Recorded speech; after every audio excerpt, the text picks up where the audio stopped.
Yeah, he's giving out Bojangles, Bojangles coupons, Oh, hell yeah. which I love Bojangles. I just have to go. My coworker is from Mississippi, and so he's like, "You got to go." I like Bojangles. I went there once in Kentucky, and I really enjoyed it. And he's like, "The closest one is Clarksville, Arkansas," and I was like, "All right." So I went to Clarksville, Arkansas, and got some Bojangles, and it was breakfast, and it was delicious. And Hell yeah. yeah, my parents live like 20 minutes from Clarksville, so I will definitely be getting my Bojangles on. Put the code in the app for a free chicken biscuit. I'm not going to do that. I'm going to pay full price at the truck stop, Bojangles, because I'm into it. I took a lease out on your heart. I took a lease out on your heart. Can I at least have bar? Can I at least have bar? Can I at least have bar? Welcome back, everybody. You are Rough Draft. Whoa, no, we are Rough Draft Research. You are the audience.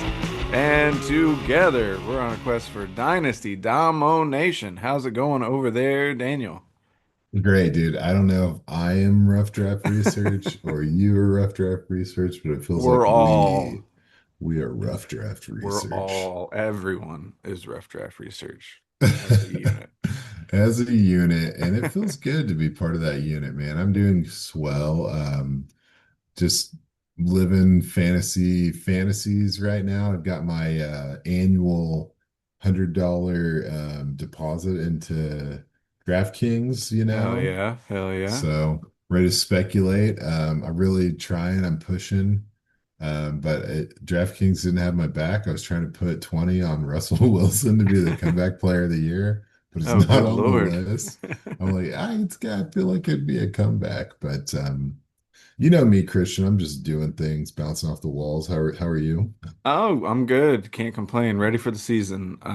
Went to the Packers preseason game. That was fun. A lot of people there, a lot more people than I would have expected. But the energy is just completely different, and I think we're all just ready for week one. Um, and on that note, we are wrapping up here. We got two more divisions to preview, including today. So that means we are almost there, ladies and gentlemen. So uh, hopefully it doesn't take forever. I mean, obviously Hmm. it's going to be a couple weeks, but hopefully it doesn't feel like it takes forever. But we are going to talk about the AFC North this week, and yeah, I mean, you guys know the drill by now. We're covering all the divisions, all the skill positions on each team, and some IDP sleepers and stars. So without further ado, you wanna take us you wanna start us? Yeah, Man, dude. I can't talk. The words in my mouth are hard today. I'm gonna take us. I'm gonna take us and start us. I'm with you on that. I'm going in. I'm going all the way in to Cleveland, baby. Cleveland. Cleveland rocks. And I don't know, man. This is such a weird team right now. It's Hmm. freaking everybody out, myself included. I'm trying to be optimistic. Is it working? I can't tell. It's like, I don't know, man. So I feel like the things to like about this team are like the coach is good, and then like everything else is bad, you know. Yeah. Fast forward to IDP studs, but Miles Garrett is pretty great, you know. Woo! But what else? What else are we talking about? Um, I talk about like every week I look at like the blocking because I find it to be interesting, Uh-huh. how it can benefit the rushing game and the passing game, and buy your quarterback time to make better decisions, give your wide receivers extra half a second to get through some coverage, and it's really magical when you got an anchored line. And Cleveland, for the longest time, has kind of been known for that. And now, like, this sounds all the same guys. They're all like in their 30s now. And the pass blocking was 27th in the league per PFF last year, and the run blocking was 30th. And so, like, when that falls off, what are you looking at when it Hmm. comes to the Cleveland Browns? And let's just get into it. The current rostered quarterbacks on this team include Kenny Pickett. Hmm. Oh my gosh, Shador Sanders. Yep.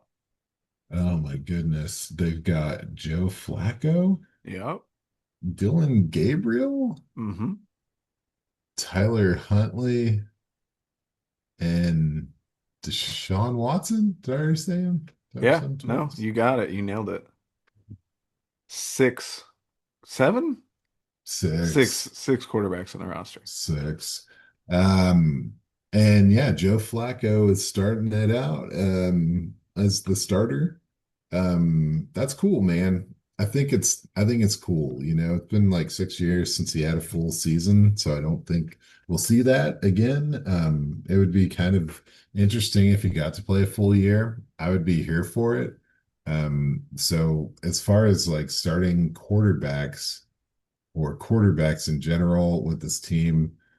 I think Kenny Pickett has a chance. He's injured right now, but he has a chance to get in there and be the best option. I don't have too much to say about this clown car of NFL quarterbacks, but I will say that last year in the 7 games Joe Flacco played, Josh Downs averaged 15 and a half fantasy points in those games versus 10 and a half in the 7 games he played without Joe Flacco. So he has the ability to enhance, a good athlete, a great wide receiver, or an up and coming viable wide receiver.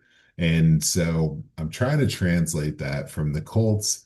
That was a team that really offered quite a few viable options in the wide receiver room. And I'm trying to apply that to the Browns, which can't really say the same as far as viable options in the wide receiver room. But then you've got Jerry Judy, who is kind of a up and down player, career wise. It's been a rough go, but last year he ended up turning things around as a wide receiver 12 with only 4 scores. That's pretty impressive. Pretty It's crazy. Yeah, and the way he did it was he had 145 targets, which was ninth in the league for volume. So, if you look at that kind of volume and you look at the possibility of having a little more stability or better quarterback play with Joe Flacco, or maybe, getting that Josh Downs type bump from having Flacco versus the combination of Jameis Winston and Deshaun Watson that Cleveland had last year. I feel like I'm cool with Jerry Judy. Like, I'm optimistic. I don't think that he's going to advance, but I don't think it steps back from where he was last year. We also have to consider that Elijah Moore had just over 100 targets. So the competition for those targets is not that fierce, not fierce enough to take it away from Jerry Judy. So I'm happy about that, but I do like the idea of Cedric Tillman. Like, I've been a Hmm. fan for a long time, and he went absolutely nuclear for a 3 game stretch there. It was like top 12, uh, weeks for the wide receiver position, 3 weeks in a row, and then he kind of like faded a bit, and then missed most of the rest of the season, the little concussions and stuff. So it's a name to watch, but with such a small sample size, and being on the Cleveland Browns, I don't know if we're getting excited per se Yeah. on the Tillman front, but like there's not enough. There's so little that the addition of Isaiah Bond has been like Hmm. a big deal. They're like, his contract is guaranteed. Like, it's like $3 million for, a 3 year contract. That's not like, it's not crazy, but the guarantee means that he will be out there. And the potential he has from some of his the speed that wasn't there at the combine, but just some of the ability he had to offer in Texas. It's a little exciting if there was a Yeah. more well-rounded team. And I don't know, I think you have more to say about Isaiah Bond when we come to that moment. Are you there? Are we there? Oh Is it no, I mean I'll talk about him. Little spoiler alert, we're gonna do a rookie post preseason tier list, and I'll talk about him more there. I did hear somebody today on a podcast call him essentially a first round talent, which whoa. was absurd. We didn't Let's we didn't see that. We've done our due diligence on yeah. Isaiah Bond. And Uh, yeah, he had some hiccups in the post draft or the yeah. post combine. He's had, yeah. Yeah, I Anyway, mean he apparently is cleared of all that. So, that's good. Yeah, he was claiming innocence at the time, and it came to fruition. mhm. So that's good. You hate to see someone wrongfully accused. Yeah. Um, but so there's that amount of excitement for the wide receiver room. But I think that the tight end room is really where the action is right here. Hmm. So we saw that David Njoku, he didn't have a full season, but he was exactly on pace to have, the tight end six type season that he had in 2023. Seven of his 11 games last year were top 10, and five of them were top five. So I think that that's pretty well locked in for him to be a big part of this offense. And then, I think the most exciting addition, besides Isaiah Bond, I'll say the most exciting, including Isaiah Bond, is Harold Fanning, Mm. third round pick for the tight end room, which is, have to put an asterisk next to the tight end. He was the college rushing yard champion or receiving yard champ last Hmm. year. So he was much more than just a tight end. And I think he does offer quite a bit of rivalry with Jamari Thrash as a slot receiver. Yeah, I've been seeing a lot of pop on that of him playing in the slot. And it makes perfect sense when you look at this roster. Like, why not put him there?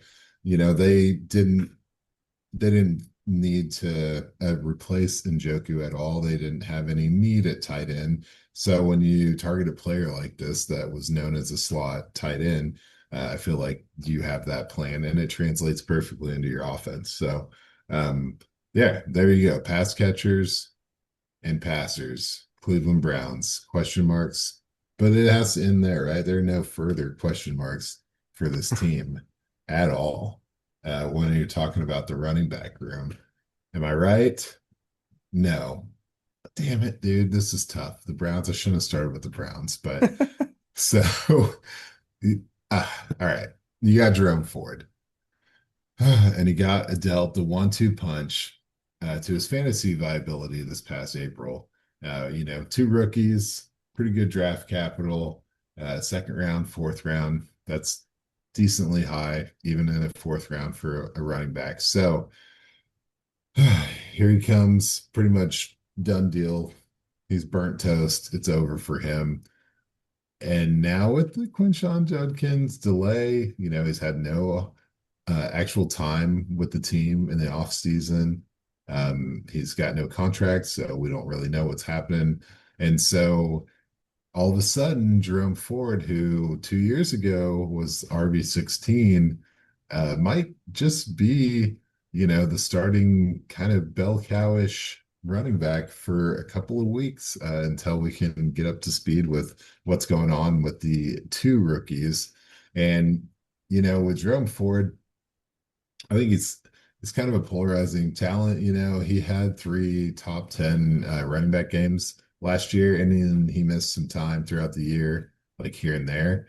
But he had 5.4 yards per carry on just over 100 carries. So Nice.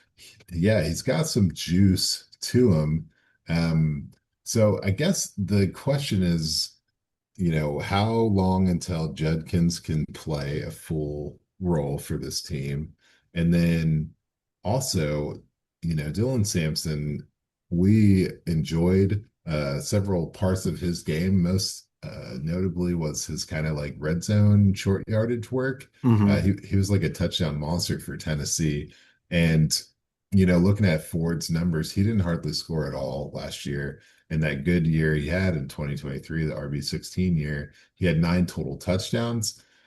So I'm looking at the Browns offense and I'm thinking, like, how many opportunities are we really gonna have to score?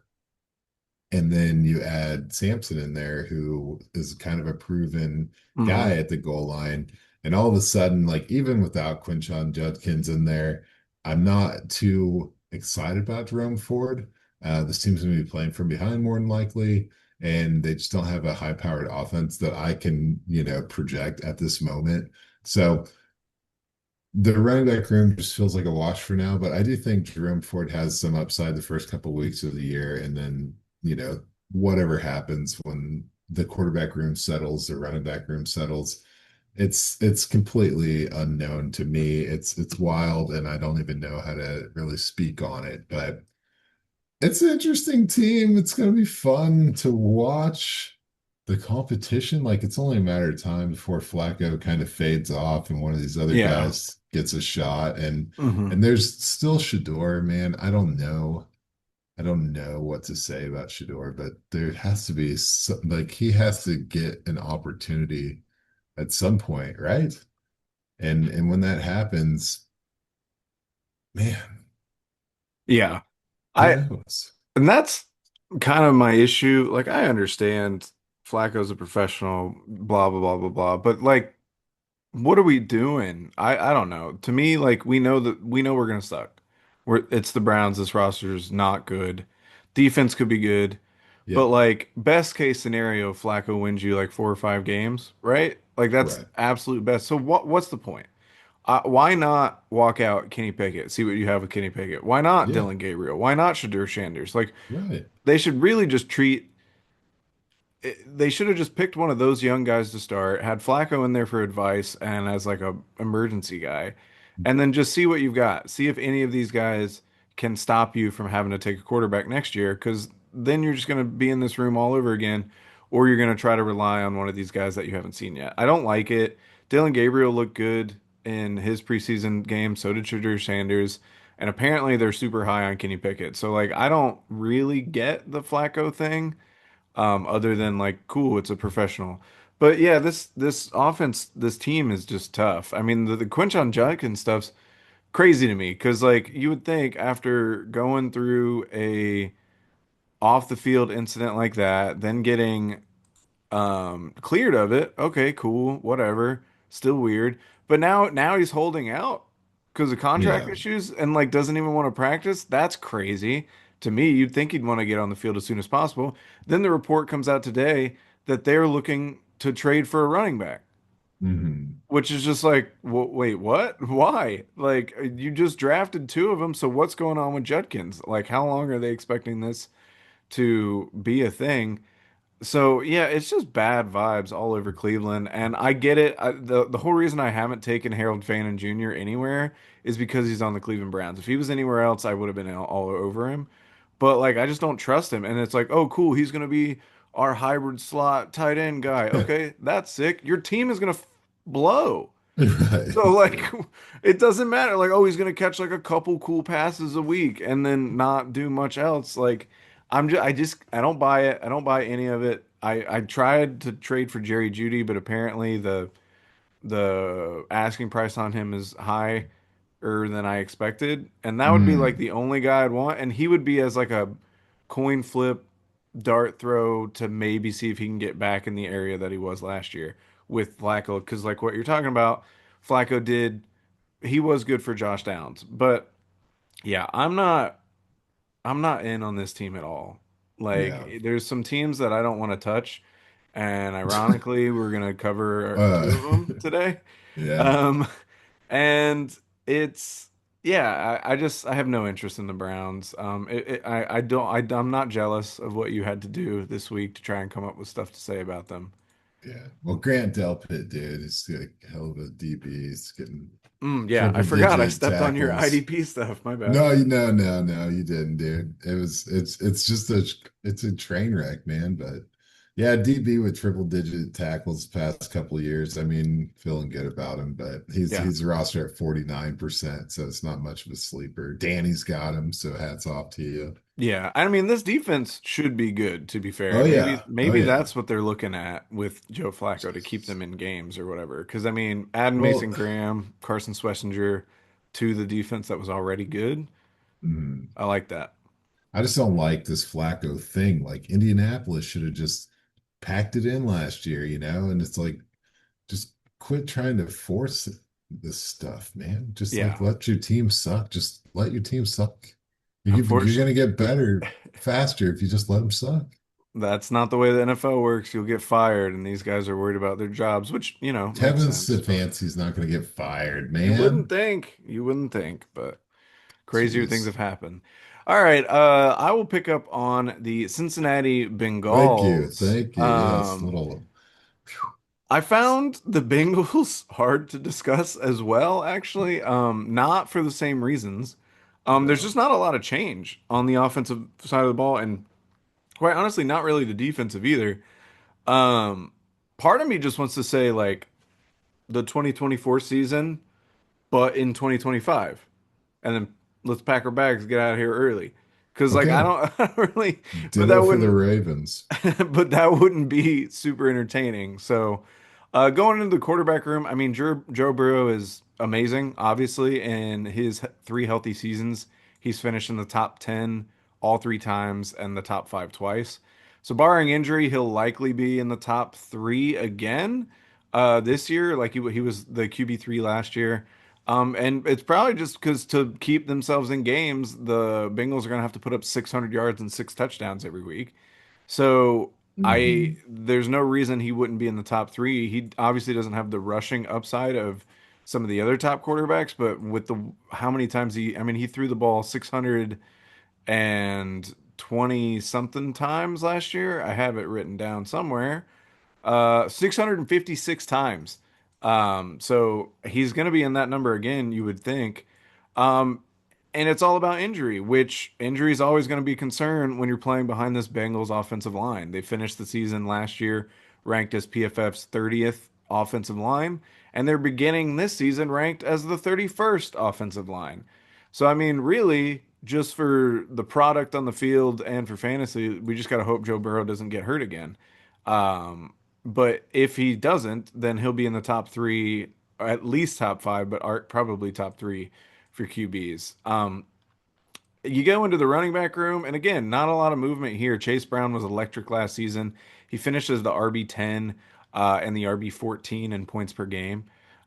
He started the year splitting time with Zach Moss, but actually from weeks 9 on, he was garnering at least or more than 80% of the snaps at running back, which is pretty absurd. And he was averaging over 20 PPR points per game during that same time frame. What's surprising to me about that when you look at his stats, he only went over 100 yards rushing once in that time frame, and he only scored three touchdowns over from weeks 9 to 17, and he was out week 18, and so he was doing that as a PPR asset. So it can't be understated how valuable he is through both the rushing and the passing game, and the Bengals basically brought in no competition for him. I mean, they're coming in with Shamaje P. Ryan, and then they took a flyer on Taj Brooks in the draft, or maybe he was undrafted. I forget now. But um, so to me, with a full season of the production that Chase Brown was at, a top 10 fantasy season for him is not out of the question. Long term, we'll see if he can keep it going. But right now, like he's a steal in redraft leagues, and if you have him in a dynasty league, I think you can throw him in easily as your RB2 and potentially as like a low end RB1. I do like Taj Brooks to end up taking the RB2 role here. I think he adds a nice power dynamic that Samaje Perine maybe used to have. Uh, and so maybe you could argue that Chase Brown isn't going to take 80% of the snaps because honestly, if he does that, he's likely to get hurt if he does that all year. But it's Brown's job and he's a huge upside pick. So there's no reason to not go after this kid. The wide receiver room, again, no, almost zero movement, and maybe even actually zero movement. There's no reason Chase can't be the wide receiver one again. He's last year's Triple Crown winner, and he's a threat to do that every single year that he has Joe Burrow. Um, Anthony Richardson benching just nails that in the coffin that was my worst trade of probably my life in fantasy. Getting rid of Jamar Chase, that was tough. I've never been a T. Higgins guy. Anybody that's listened to this podcast knows that. But even I can't deny how spectacular he was last season. He finished as the wide receiver 17, so that doesn't sound that great. Also, his career high, by the way, just throwing that out there. But he missed 5 games, and he was actually the wide receiver 6 in points per game. So he was absolutely crushing it when he was on the field. I think he's prone to more down weeks than Jamar Chase is, but there's no denying that the upside he has week to week if he can stay healthy. The Bengals are going to have to, again, they're going to have to score so many points, it's going to make your head spin week to week. So a healthy T. Higgins has a chance to be, honestly, a legit wide receiver one for you. Like, there's a world in which Jamar Chase and T. Higgins could arguably be your wide receiver one on your roster. And that's just pretty absurd to me. Kind of like a Puka and a Cooper Cup if they could ever stay on the field at the same time. Um, and then you try to look for the wide receiver three. I know we all like Jermaine Burton, but Andre Yoshivas is pretty clearly the wide receiver three in Cincy right now. Mhm. He's a TikTok star, all kinds of stuff going on, but he's consistently coming out with the threes or with the ones as that wide receiver three. I don't see some triple headed monster like when they had Tyler Boyd coming. I just think he's more of like a good chess piece for when Higgins is in the lineup. And then like if Higgins is ever out of the lineup, he's like a decent number two to chase, but nowhere near the upside of Higgins. And the reason I say that I don't see this triple-headed monster, just look at the target distribution for the Bengals last season. Chase had 175 targets, absurd. Higgins in 12 games had 109. That's 154 for a 17 game pace.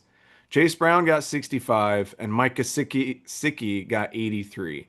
So let's just say that those numbers all stay relatively where they are. That means that's 477 targets. And as I said earlier, Joe Burrow threw the ball 656 times. Um, that leaves. Oh no, I apparently deleted this out of my notes, but it was about 73% of the targets are already taken, which leaves 27% of the targets left for the rest of the team combined. So best case scenario, Yoshivas got 61 targets last year, and that was with Higgins out for 5 games. So at best, he reaches that total, which is around 4 targets per game, which makes him extremely touchdown dependent, or just like some crazy 4 catches in a game. That's like a heck a lot of yardage. Um, and in a guy that's being touchdown dependent, if you look at his red zone targets, he only had 9 of his 61 targets were in the red zone. Now, granted, he did convert 6 of those 9 into touchdowns, but that's also like crazy efficient. And I don't know if you can rely on that amount of efficiency.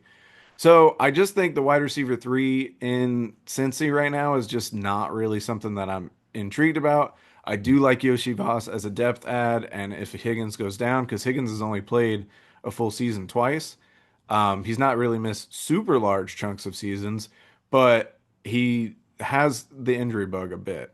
Burton, I do think is a name to watch. The camp has been fun. He's also dealing with an injury now, though.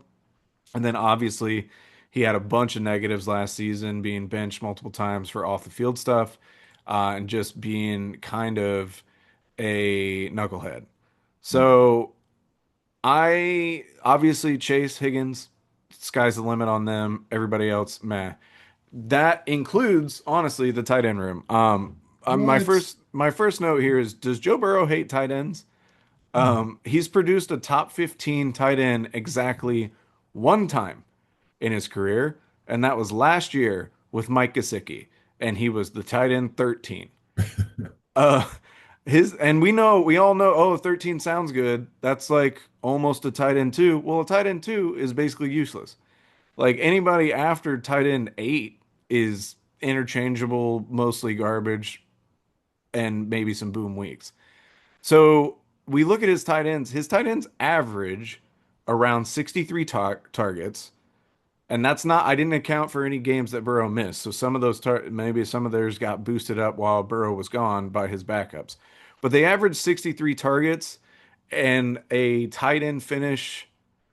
Sorry, never mind. They just average around 63 targets. I'm getting ahead of myself on some future notes. But yeah, so 63 targets, that's not a lot. I mean, it's okay, but you got to be really, really effective on those 63 targets. And then it was interesting to me that they brought in Noah Fant. They're both, him and both Mike Gesicki are basically pure pass catching tight ends. If you wanted to, you could make Fant and Gesicki the poster children for Christian's missed tight end superstars. It's like a dream roster for me, but I just don't think they're gonna do much in week to week viability that you can rely on. Like, is Gesicki gonna have a game where he's great? Absolutely. Um, but I just see it being fairly middling for the rest of it and not really consistent enough to rely on. When you get over to the defensive side of the ball, it's a big yikes. Is Trey Hendrickson gonna play? Apparently not. Doesn't he wants a trade? He wants out of there.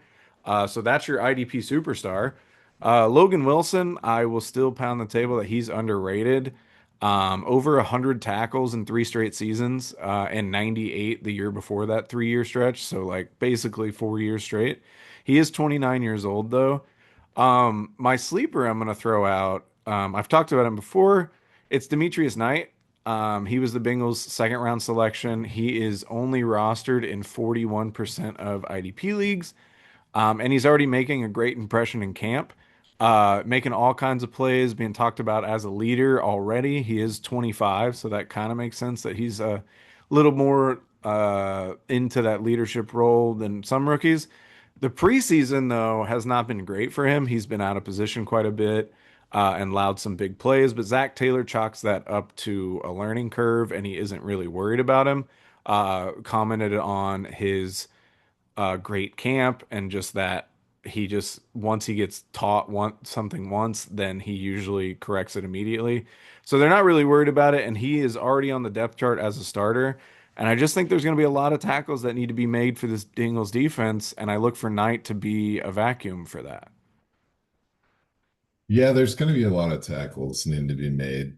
It's very funny to me. The Bengals, ironically, their defense is a great streaming option for week one because they played the Browns. Yeah. But other than that, it's kind of, I mean, I guess it is follow the money, right? Like, you know, the money's on the offense. Yeah. Their defense completely sucks. I mean, then they tried a good defense a couple of years ago. They had a really nice secondary there, and they still couldn't get the deal done. So you might as well just lean into your strengths, I guess. But um, the strengths are obvious. You've kind of nailed it. This team is not one to you're not going to need much pen and paper. You just reread your notes from last year, copy and paste, and hope that everyone stays healthy because there's no room for a wide receiver three. I do think Mike Gesicki has comparable upside to his performance last year. But I have shaky faith in Chase Brown continuing the success he had, but hopefully with the massive distraction that is this outstanding pass game, they can, capitalize on the rush game as well. But it's Chase, it's Burrow, and the other guys benefit from, what the defense has to do, which is, ignore them to contain the two superstars in the room. So Yeah. sort of fun. Not as necessarily play style, but it kind of reminds me, if you remember, of like Joseph Adai back for the Colts when Peyton Manning was out slinging it to all these receivers, and he just on a weekly basis was facing tiny boxes and could be efficient. I think that's kind of a similar thing that's happening with Chase Brown. Absolutely. It's pretty sweet. So let's see if we can keep it rolling. I don't know why I'm not actually actively cheering for the Bengals, but damn, it's exciting, man. The fourth quarter for Cincinnati is like something you don't want to miss, Yeah, yeah. because they're going to be playing from behind. They're going to have to get, every play has to be a 40-yarder. I don't know. I'm ready for some football, is what it sounds like to me. But Yeah. um, okay, well. I'll talk about the purple birds. Purple birds. The purple birds. Yes, the Baltimore Ravens. Okay, Baltimore Ravens. Baltimore Ravens.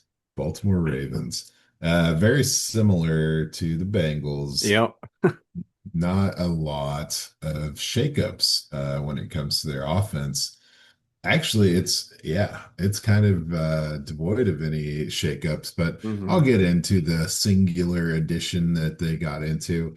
First of all, I just want to say, Lamar Jackson, Woof. dude, what is up? Getting it done, man. I don't know if I believe it to be true, Hmm. but he did it. He's did it. He done did it, man. Okay. He's the quarterback one in 2024, second time of his career. Very impressive. More impressive, arguably, is that he did it by, Passing. yeah, like he broke 4,000 yards for the first time in Hmm. his career. It's better than his previous high by nearly 500 yards. And he tied for second most passes thrown in the NFL last year with Baker Mayfield at 41. That's insane. That's insane to me. But Hmm. also, he hit 900 rushing yards. It was the third highest rushing effort of his career. And this wasn't supposed to happen, right? Like you're not supposed to add Derrick Henry and then Lamar Jackson becomes a 4K passer that hits 40 Right. plus touchdowns. And I don't know I don't know. I just don't know anymore. It's his second straight year fully healthy. So injuries and missed time had kind of put him, took the cape off of him, if you will, after the way he started his career. But now, yeah, back to back full seasons, just, hitting career highs in passing yards year after year. And I don't know, man. I don't see a reason why that would change, given the buildup and the philosophy of this offense. His weapons are they're I want to say they're not uniquely overpowering at all. They exist in a way of quality, but not like superstars anymore, in my personal opinion. Zay Flowers, here he goes again, second year outside the top 20 in wide receivers. He's just taking care of the team, doing the heavy lifting, getting the first downs, coming up with clutch plays, but then not scoring any touchdowns because apparently that's not what he's there to do. He only had 4 scores last year, Hmm. which is it's crazy. He had a 40 target buffer on the next receiving weapon on this team, yet he was outscored by 3 other players on this offense. And it's wild. Yep. It's wild to me. And it's actually very easy to explain if we're into that kind of thing. Um, because I think Lamar Jackson, yes, great season. The thing that blows me completely away by his season last year is that he led the league in red zone touchdowns. He threw 32 red zone touchdowns last year, which I didn't see that coming, man. To be honest with you, I just didn't see it coming. And the way he did it did not involve Mr. Flowers at all. Hmm. It involved everybody else. Mark Andrews, he had 15 red zone targets. He scored 11 red zone touchdowns and only those touchdowns. He didn't score a single touchdown from outside the red zone. You got Isaiah Likely, very similar story with six touchdowns, five of which came from the red zone. And then apparently Rashad Bateman, Yeah. What the who, hell? dude, he never played this role for the Golden Gophers, but he's out there being the deep threat, and he has nine touchdowns. Hmm. Just crazy, man. And I like Bateman, dude. I like Bateman. We've always known that about me to a fault, but it's incredible what he's done to Hmm. remain completely irrelevantly successful, just not for fantasy. And so I always keep an eye on him because it just takes a couple more looks for him to kind of go off. So I'm excited Yeah. about that. Hmm. But it's just crazy, man. The balance of this team creates extreme efficiency, high functioning, high scoring. Um, the rushing yards were number one in the entire league, passing yards seventh in the whole league. We talked about the passing touchdowns, the rushing touchdowns, they were sixth in the league. The offensive line, rush blocking's kind of down from past years, but still they were unstoppable. So it's pretty incredible. And then you have Derrick Henry over here, who's just putting up the most PPR points of his career. No big deal. He had 18 total touchdowns, 16 on the ground. And the guy is insane. Like, I don't know what to say. Hmm. Nobody knows what to say. He almost had 2,000 yards and he's 31 now. So Yeah. I'm not seeing anything. This is 3 years in a row where he's pretty much played entire full seasons without any hiccups. Just top 10 RB in and out. It's got to fall off one day, but I just don't know if that day is today, man. I don't Mhm. see. I'm not betting against the Ravens in any category whatsoever. Even Yeah. like Mark Andrews, right?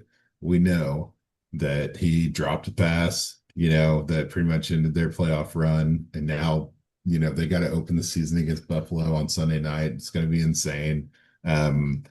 But I like Mark Andrews to keep doing what he's doing. Now I'm seeing it's like he has a defined role, 11 red zone touchdowns, 15 red zone targets.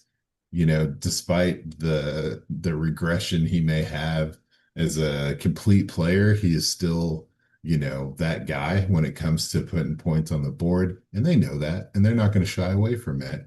Meanwhile, you've got Isaiah Likely, who's coming for that lead role at some point, Hmm. but he's got off-season foot surgery.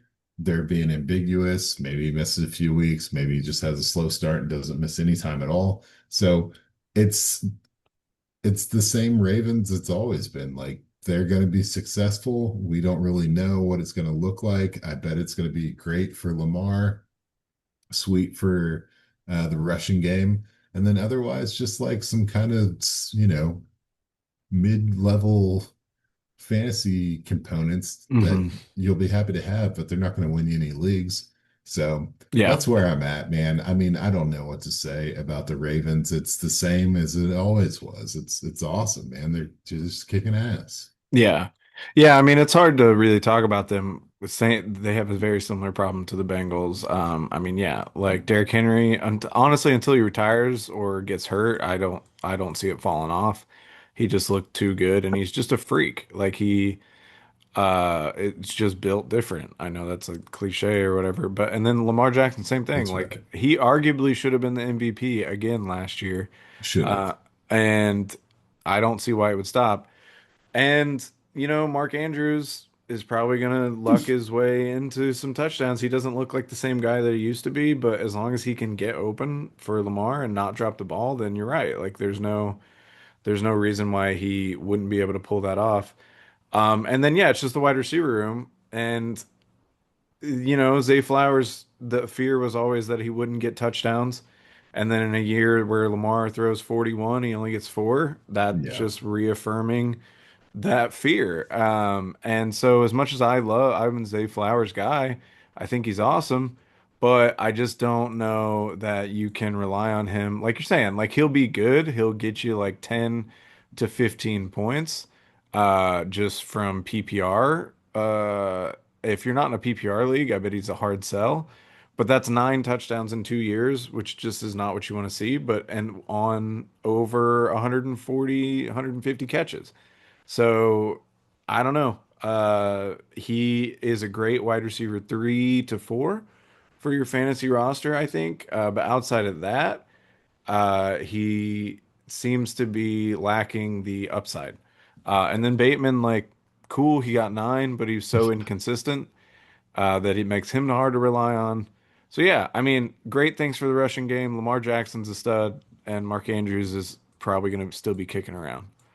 Yeah, and I don't really see the addition of DeAndre Hopkins as Oh, threatening or no. moving a needle at all. Mm-mm. Sorry, I'm just doing cut takes here. You're So, fine. but I do think Roquan Smith is obviously a locked in Hmm. stud. Yeah. And I always do it wrong. I do it. I know I practice the names, but Adelphi Owe, I think Yeah. he's underrated, 26% rostered. Oh wow. Um, he just doubled his career high sack totals last year, getting up to 10 sacks, and he's pretty ferocious. Yeah. He's still only 26 coming up. I think he's nice, especially a guy you could put in the D line position. Yeah. No, always a good shout. I also Malachi Starks and as Oh, in terms dude. of the rookies, I think he's going to be Seriously. awesome with Kyle Yeah, Hamilton. man. And who would have just like not even drafted him? You guys playing around, letting a guy just swoop in on him. I did try to pick him up as well. I was an Imanwari guy, but Hmm. maybe I'll end up regretting that. But yeah, good shout on the defensive side of the ball. Speaking of defense, let's talk about the Pittsburgh Steelers. I really want to buy into the Steelers, and I think that Rodgers can be good enough if the defense remains top tier for them to make the playoffs. We'll have to really see like how much further they can get than that. I don't know that I'd buy into them getting much further than making the playoffs. But in terms of fantasy, oh boy, that's a tough sell for me. I'm not really excited about anything on this team, and it does start with not Rodgers. It's no surprise to anyone that listens that I am and will likely continue to be one of the biggest Rodgers apologists in the world.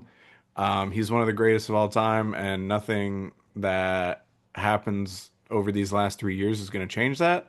But objectively, he's just not been great for fantasy. His last two fully healthy seasons, he's been the QB 13 and the QB 15, which isn't terrible, but it's definitely not good. The Jets last year finished the season as PFF's 17th ranked offensive line, and the Steelers are entering the year as the 21st ranked offensive line, which I don't think is a significant drop off. But for a 41-year-old who can't really move anymore, it could be devastating if there is a significant drop off. Rodgers had his second lowest yards per attempt of his career and his lowest ADOT of his career last season. I think this speaks less on his ability, like hit on his inability to get it down the field, but more towards like unwillingness to push the ball downfield. And I don't know if it's because he's scared to get hit anymore or if he's trying to protect his stats, which some people throw out. I'm not really sure what it is, but something was very clearly different on that Jets team. Maybe a year after an Achilles tear for him will make him feel comfortable enough to try that, but that's a big if. And to me, that's a huge problem for one guy specifically, and that guy is DK Metcalf. Metcalf's lowest ever ADOT was 12.2. Average depth of target for anybody that doesn't know what ADOT is, was 12.2 yards in 2022, which was his lowest yards per reception as well at 11.8. That was Geno Smith's first year as a starter in Seattle. Metcalf's average depth of target for his career has been 13.6, which is almost double, like literally damn near double what Rodgers was throwing out last year, and his average yards per reception is 14.6. And so to me, like, are we sure that this version of Aaron Rodgers combined with a run first offense is going to translate into fantasy success in their first year playing together? I, I'm starting to become almost sure that it won't. Um, Combine that with the fact that DK is coming off back to back his lowest PPR finishes, the wide receiver 21 in 2023 and the wide receiver 32 in 2024, and he only missed 3 games between those 2 seasons. So it's not like injuries, or at least injuries that kept him out of games, were the factor. He had his lowest reception since his rookie season was 66, his fewest TDs ever last season. And now he's on an offense that was 29th in pass attempts, 29th, 27th in passing yards, and 20th in passing touchdowns last season. I'm skeptical that Metcalf is suddenly going to break back out and become a top tier fantasy producer. Like, I just don't see it necessarily with this setup. And then you look at the wide receiver two role, it's just not a valuable spot on an Arthur Smith offense. It's not going to be highly coveted at all, and it shouldn't be. In the 6 seasons where Arthur Smith has either been the OC or the head coach, the wide receiver two in his offense averages 61 targets and averages a fantasy finish of wide receiver 71. That's abysmal. So those numbers are even helped with a Corey Davis 92 target and wide receiver 30 finish in 2020. So while I'd love to sit here and revisit the Roman Wilson podcast with you, I, We I never just left. We never left. we never left. I love Roman Wilson. I still love Roman Wilson. I just can't set my expectations too high, even with all the camp hype surrounding our guy. He did look good in the preseason. I think he wins that wide receiver two job. He looked great against the Bucks, and but I just don't know, even if he is that guy, how much that guy is going to be a relevant factor in fantasy, and every other receiver on this roster is a complete non-factor. You can basically just wash them all away unless Roman Wilson gets hurt, and then even then they're gonna be right where he is, where he's like barely a factor. Then you look at the running game, and you and I loved Caleb Johnson a Yeah. tremendous amount, still do. So far, he's looked fine in preseason action. I mean, it's preseason, it is what it is. But I think the more telling thing is that Jalen Warren has yet to even participate in preseason, which should tell us everything we need to know about Caleb Johnson's rookie year. Because Jalen Warren's clearly the starter. There's no competition as of yet. And remember, Arthur Smith is the guy who limited Bijan Robinson's red zone work in favor of Tyler Algier during his rookie season. So do we really think he's all of a sudden going to turn over a new leaf and give Caleb Johnson? I know I was bullish on Caleb Johnson, but I think I'm just seeing the writing on the wall that Johnson may be in for a slow start and to a slow rookie year. They should split time, I think. Um, but I think that just makes me worried about both Warren and Johnson. Like, how many TDs do we think this Pittsburgh offense is going to put up?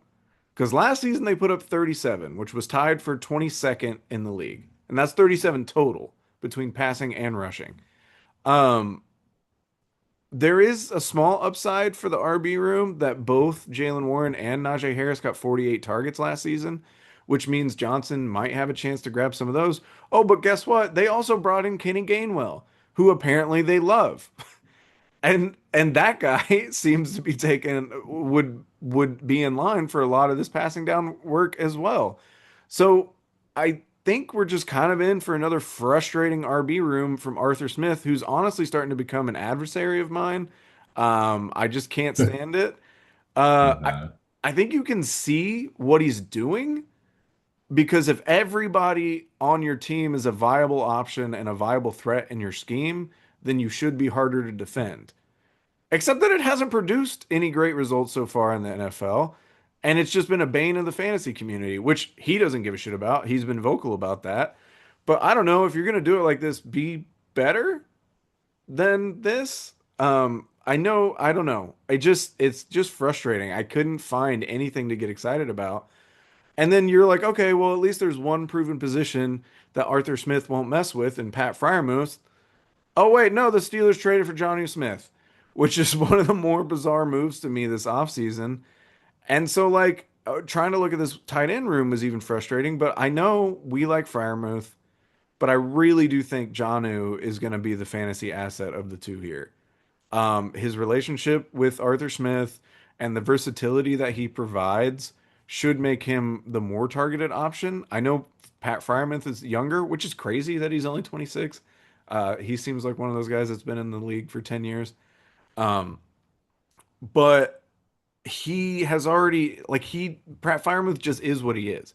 He's a reliable, if not exciting, option who's going to consistently catch the ball for you, not really do all that much more. Whereas Jonnu is a guy that has a little bit more juice to him.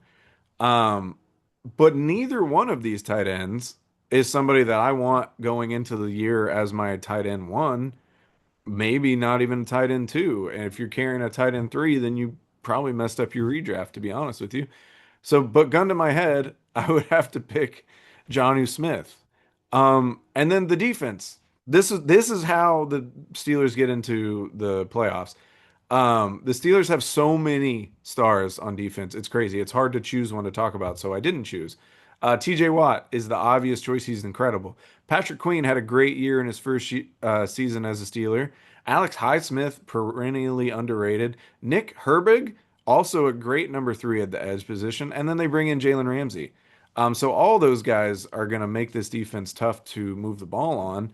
And the first three names I named, at least, are going to be great IDP assets for you. So when it comes to sleepers, I'm going to throw out two. Now, one of them, he got hurt in this preseason game, so hopefully he's going to be healthy and good to go. But Derek Harmon, the 2025 first round pick for the Steelers, has looked great in camp. People have been talking him up, and he's looked great in the preseason. He had a sack against the Bucks, and again, unfortunately, he just got hurt tonight. So hopefully we'll find out some more information and that he'll be good. But I usually don't pick pure defensive linemen, but show me a rookie who has more help around him to get one-on-one looks consistently. Like there's so many places that the offenses going up against the Steelers defense are going to have to block that Harmon is going to be by himself, and he was an electric player. So as long as he's healthy, he should have a really good year one. But I'll also throw out Deshaun Elliott, the safety, an NFL journeyman who spent time with Baltimore, Detroit, Miami, and Miami before coming to Pittsburgh last season. And he shows up and he immediately racks up 108 tackles for the Steelers. I legitimately think that Elliott is the reason they were okay letting Fitzpatrick go. And both these guys, Derek Harmon's only rostered in 33% of leagues, and Deshaun Elliott's only rostered in 47% of leagues. So they're both guys that you can get relatively cheap, and I do think that they are going to be producers in IDP.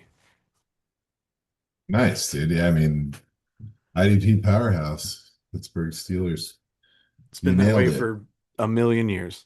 I know it, dude. I'm trying to make a case, just as of the last 15 minutes that, the Steelers are going to tank Oh yeah. and try to get, the future quarterback set up next year. And it's a perfect storm, man, because I'm trying to figure out how Arthur Smith and Aaron Rodgers can get along, and it doesn't make sense that it's Hmm. possible. So you let these two guys, have their thing, and the team implodes, and it does horribly, and then Tomlin can kind of shrug it off and be like, well, the Aaron Rodgers thing didn't work. He's gone. Arthur Smith is gone. Bring in a high draft pick. Bada bing, bada boom. A couple of years from now, back on the horse. So I love it, man. But as I look and think about what you've said about DK, I guess I'm waffling. I thought it was a pretty good sleeper, He one of the could be. I mean, lighter. he's a talented player. I went into this thinking that I would Yeah. really like it, but just the more I dug into it, it just seems like an odd fit. Yeah, no, it is an odd fit.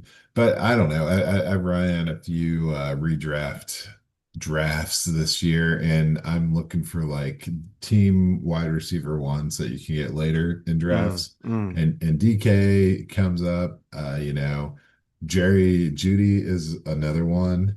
I'm going as out to say Matthew Golden is maybe one. Definitely, if not him, then Reed.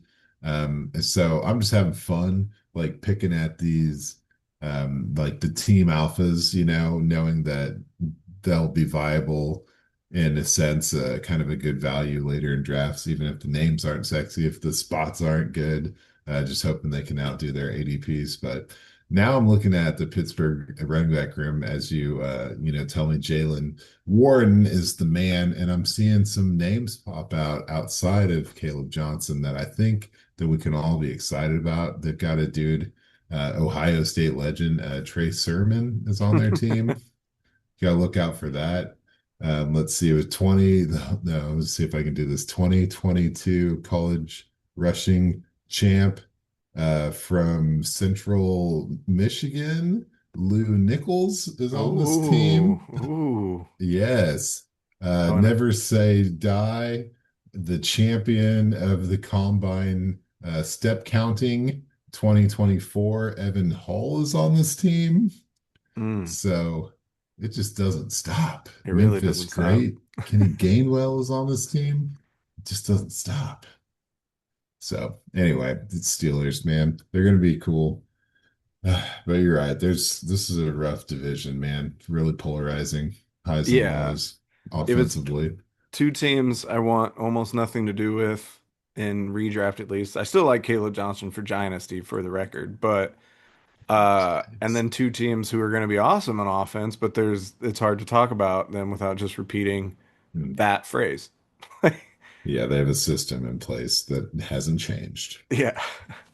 All So right, so we'll quickly get into the division leaders here. The QB spot's really interesting. I mean, you got Joe Burrow and Lamar Jackson. I have a hard time putting Joe Burrow above Lamar Jackson as good as he is. yeah, I don't think we need to. Yeah. Okay, perfect. So Lamar Jackson, and then the running back room, we're going Ravens again, I think. It's got to be Derrick Henry. Yeah, sure enough. And then Jamar Chase at wide receiver. Without a doubt. Yeah. And then you got Njoku, maybe, but probably Mark Andrews, You just go and joke, for the, just for the for sake the of variety. Yeah. for the gram. Sprinkle in some stuff. Yeah. Okay, so we'll throw out David Njoku. Probably will be Mark Andrews, but whatever. It makes it a prettier picture. Well, there you Yeah. have it. There's the AFC North. So if you've been tracking, you know that next week we will be You covering the NFC North as our final division. So thank you for staying with us and like, share, subscribe, all that nonsense, and let us know how bad we are. That's always fun. But until then, we've been Rough Draft Research. You've been the audience, and we'll see you next time. And James, if you're still listening, I got to tell you, my sleepers redraft late in the game. We're talking rounds 8, 9, 10. Couple names, I'm just throwing them out. Tony Pollard, after that Tajay injury, got to get that. Jamison Williams is being criminally undervalued right now. I think that's big. Emeka Ibuka, after the Jalen McMillan injury, can't not sleep on that. Cam Scatterboo is getting way too much hype. I think we need to look at Tyrone Tracy as a nice sleeper at this position. And I mentioned him a little bit ago, but I think Jaden Reed is being slept on big time in these redrafts. So those are some sleepers you need to go get. This has been Rough Draft Research. We love you, baby. We're out. I took a lease out on your heart.